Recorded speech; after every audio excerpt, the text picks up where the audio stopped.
কি বললি লালচান? তোর পিস্তলের বুলেট মুন্নার শরীরে আঘাত করেছে, মানে মুন্না ঘায়েল? সাবাস, এতদিনে তুই একটা কাজের মতো কাজ করেছিস। আজ আমার সবচেয়ে আনন্দের দিন। আচ্ছা ঠিক আছে, আমি পরে কথা বলবো।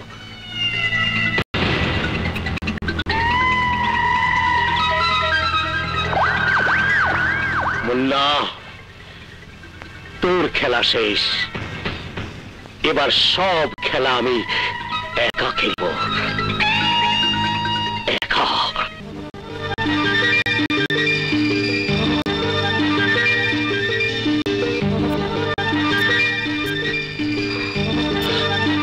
সাবাস সাবাস।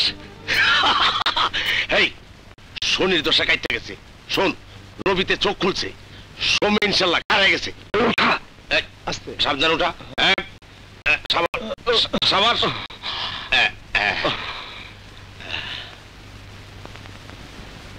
আমার হাতে ব্যান্ডেজ করেছে কে? জয়া আপা, উনার জন্য তুমি বাইসে আছো। খালি কি ব্যান্ডেজ করছে, সারা রাত বইরা তোমার সেবা করছে, রক্ত মুছছে, তোমার মাথার পাশে সারা রাত বৈশা চলো। জয়া আমাকে বাঁচিয়েছে। আমার বইয়েই গেছে তোমার মতো একজন সন্ত্রাসীকে বাঁচাতে।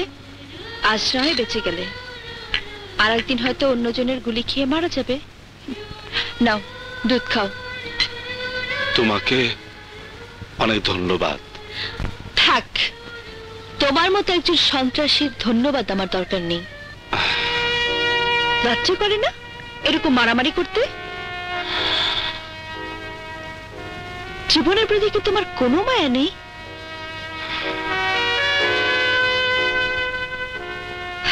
একটু ভদ্রলোকের মধ্যে থাকতে পারো না? চেহারাটা এরকম গুন্ডা গুন্ডা মার্কা সাজিয়ে রেখেছো কেন? নিজাম ডাকাতের গল্প পড়েছো? নিজাম ডাকাত তার পরিবারের জন্য চুরি ডাকাতি করত। একদিন একজন বলল, এই যে তুমি চুরি ডাকাতি করো, তোমার পাপের ভাগ কি তোমার পরিবারে কেউ নেবে?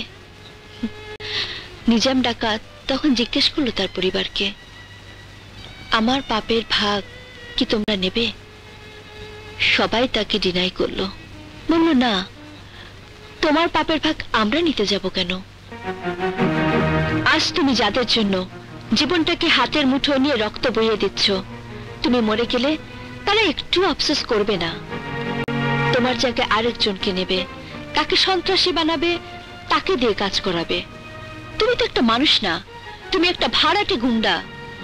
মানুষ যেমন ঘর পাহারা দিতে কুকুর পালে, তোমাকেও তেমনি তারা পালে। তোমাকে দিয়ে লক্ষ লক্ষ টাকা কামিয়ে নেয়।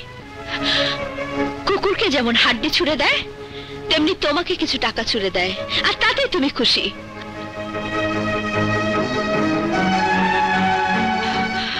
তাকিয়ে কি দেখছো? খাও, খেয়ে যাও মাকিম গাজীর কাছে গিয়ে তার পা চাটো কুকুরের মতো, তারপরে কাজে নেমে পড়ো, আবার রক্ত বইয়ে দাও।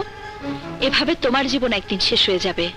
প্রত্যেকটি খবরের কাগজে লিখবে, সন্ত্রাসী মুন্না ক্রস ফায়ারে নিহত।